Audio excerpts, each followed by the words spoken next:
ng pagkain at ang presyuhan ng pagkain ay dahil lahat ng ahensya ng pamahalaan, siyempre nilalapitan natin ang mga partner natin na food suppliers para sa pang-araw-araw ng taong bayan.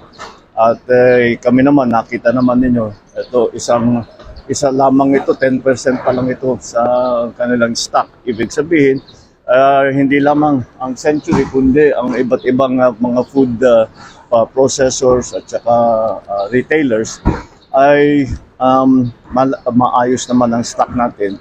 At bukod pa ron ay sila naman ay pumapayag na to keep the prices, no, hindi muna basta hindi tataas ang presyo hangga't kaya nila.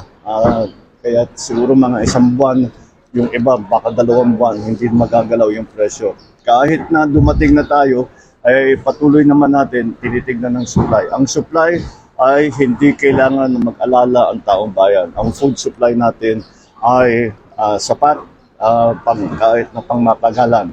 Ang presyo natin ay kagaya, kaya magpapasalamat tayo sa mga private sector kagaya ng Century na sila ay pumayag na wag itaas muna. Wag itaas ang presyo ng bilihin. Kaya patuloy natin minomonitor ito para naman ang pang-araw-araw na pangangailangan ng taong bayan ay naalagaan at naaalagayan. Thank you.